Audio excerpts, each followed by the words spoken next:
Good evening. In a milestone for the Brexit process, EU leaders today approved the terms of the agreement that will take the UK out in March next year. The formal backing for the deal in Brussels came after two key documents were negotiated over the last 17 months. The main withdrawal agreement outlining the terms of departure and providing for a transition period until at least the end of 2020.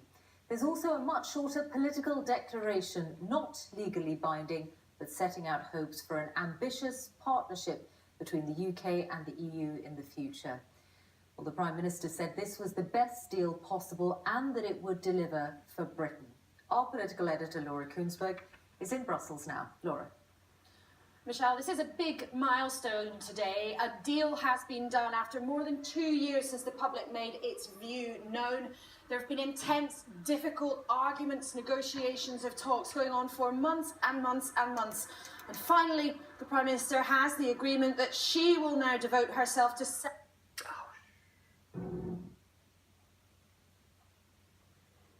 our political fortune and Britain's place in the world for decades to come. Theresa May's fight, though, is far from over. No celebration, no fanfare, but a huge and serious step. After more than 40 years inside, deep breath, the deal to leave is done. There were those who said that reaching a Brexit agreement that worked for both sides was an impossible task. From the start, I rejected that counsel of despair. In any negotiation, you do not get everything you want. You need to identify what your vital interests are and stick to them, but be prepared to compromise in other areas in order to achieve a result.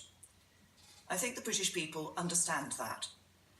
Her bet, many of you are bored of the rows, the splits and the spats, the officials who brokered the compromise watching on. Before Christmas, MPs will vote on this deal. On it will depend whether we move forward together into a brighter future or open the door to yet more division and uncertainty. The British people don't want to spend any more time arguing about Brexit.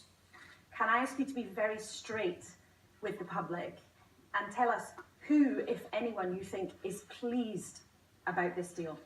What we see in this deal today is a deal that delivers for people, delivers on the vote, delivers in a way that protects jobs and livelihoods and protects our security and our United Kingdom. And, as I've said before, I believe our best days lie ahead of us. The EU's power players have agreed a Brexit with caveats, a deal where the UK leaves next March, but stays close to the Union, with a lot of final detail yet to be agreed. Ahead of us is the difficult process of ratification as well as further negotiations.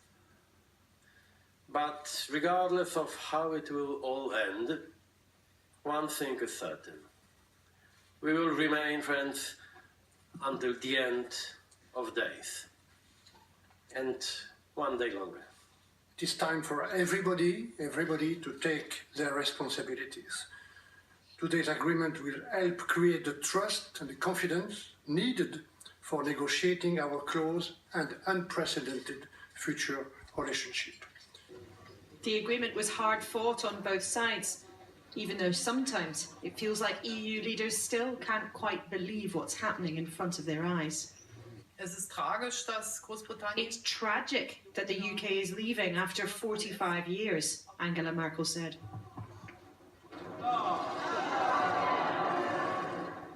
But there may be more theatre to come. MPs at home might kick out the deal. Would they budge here then? This is the deal. It's the best deal possible. And the European Union will not change its fundamental position when it comes to this issue. Are you concerned that the Prime Minister will not get this deal through the British Parliament? I think it's not now our concern. It is the British concern. This is the max we can all do, both Theresa May and her government, as well as the European Union. No victors here today, nobody winning. We are all losing.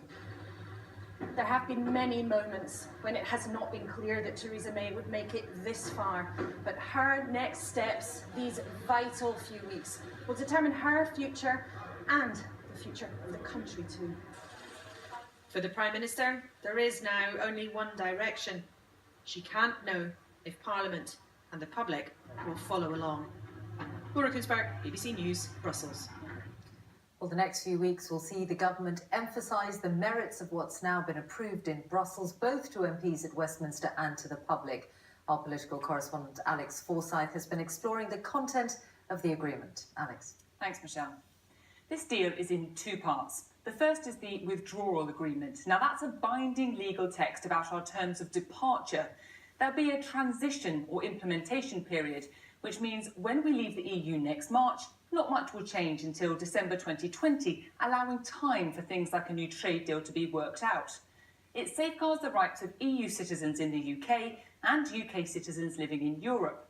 And it settles the divorce bill. The UK will pay £39 billion to the EU, but won't continue large payments beyond that. Here's the most contentious bit.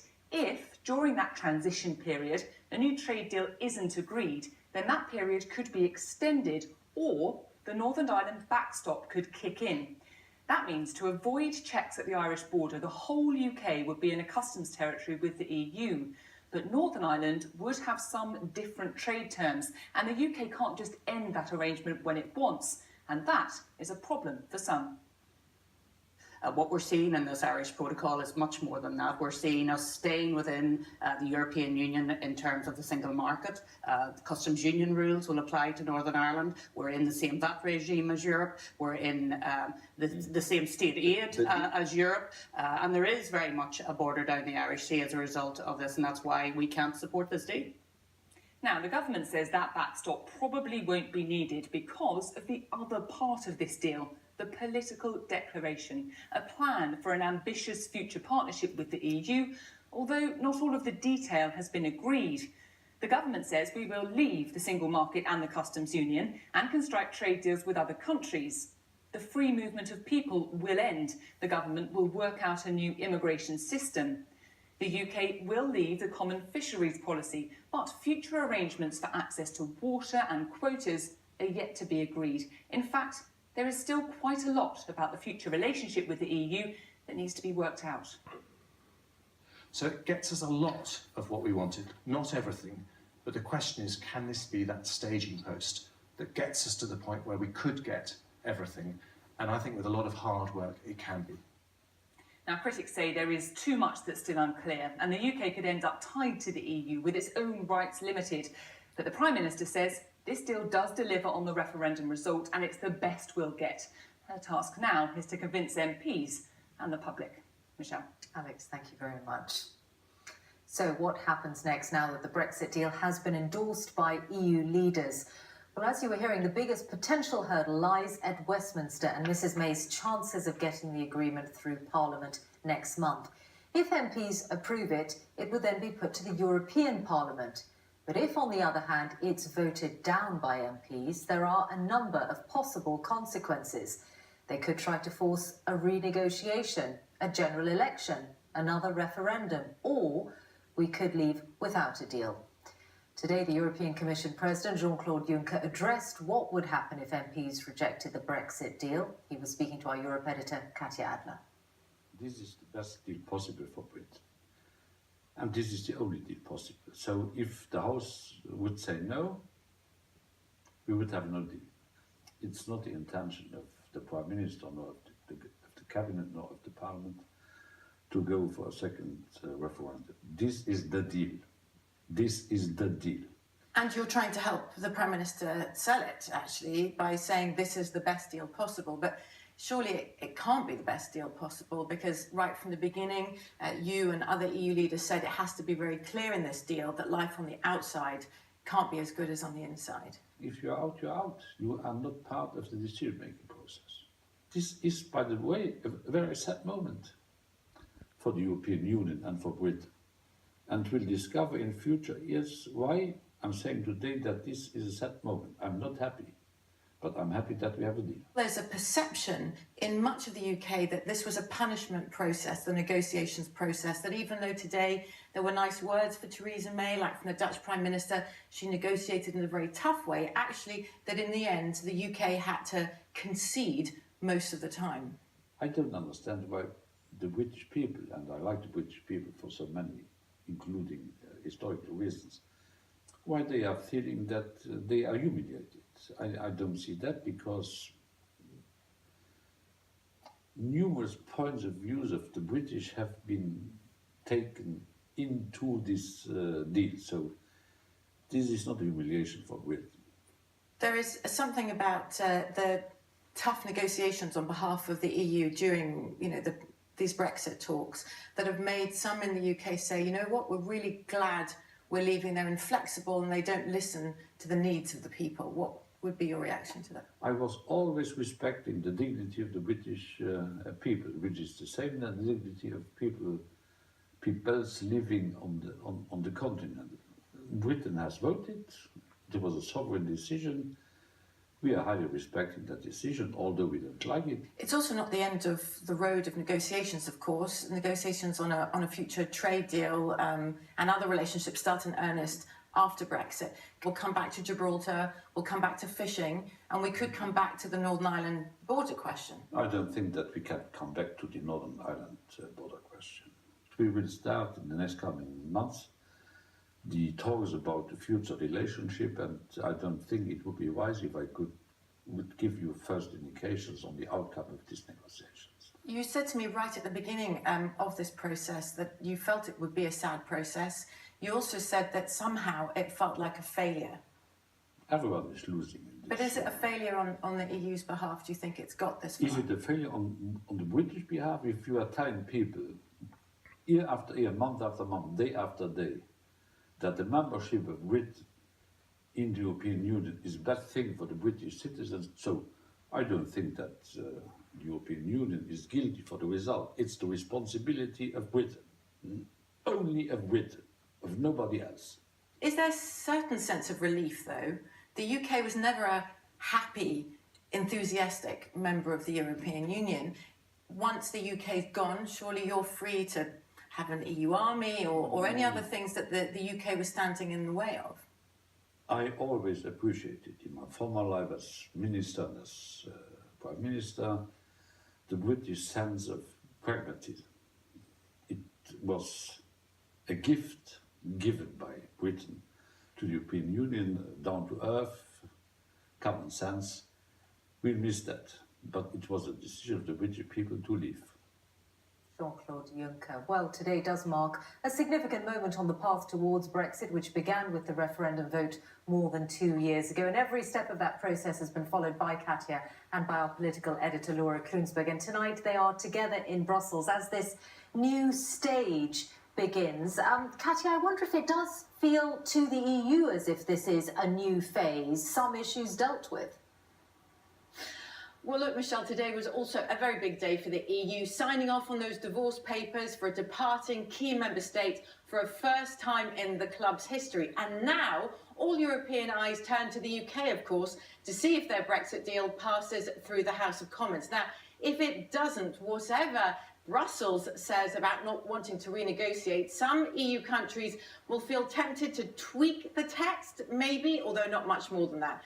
And then even after Brexit, Michelle, that's not the end of the EU's role in UK's life, because, of course, it is only then that the detailed negotiations begin on future EU-UK trade relations. And you may have heard Emmanuel Macron of France today threatening that future trade deal. He said, unless he gets rights for French fishermen in UK waters after Brexit. So whether it's fish or whether it's Gibraltar, whether it is the Irish border or whether it's the EU trying to tie the UK in to EU competition laws, that's not the end of those issues or the EU trying to horse trade over them. These divorce negotiations are just a taster of what's to come. And Laura, for the other side of that negotiation for the Prime Minister, what does today represent?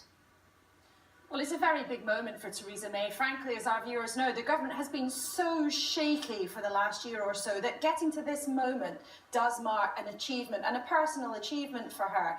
But the second thing is that back at home, this is seen as an unhappy compromise. Guess what? When you have to compromise, it means you don't get everything that you want. And Theresa May here has achieved something else that hasn't happened since the referendum, frankly. She has united former Remainers and many Brexiteers in their hatred of the deal. And the consensus in Westminster that it is a very, very flawed agreement. There are howls of protest in Parliament waiting for the Prime Minister when she returns there tomorrow. And, you know, it's a compromise. We are leaving, but we're still close in many ways to the EU, even though crucially for Theresa May, the UK does take back ownership of its own immigration policy for EU immigration to and from the UK. But the third thing, of course, is this has to get past MPs. And the way the numbers look right now, it's very, very hard to see how the numbers will actually stack up. Although we must emphasise, we can't tonight imagine ourselves into the minds of more than 600 individuals who will have to make their minds up in Parliament in 2.5 weeks' time. We just can't know, even though right now the odds on do not look good for Theresa May in terms of being able to get this through Parliament. But there is something else here. Since she lost the Tory majority, that personal disaster for the Prime Minister of the general election in 2017, this has been the pattern of her premiership.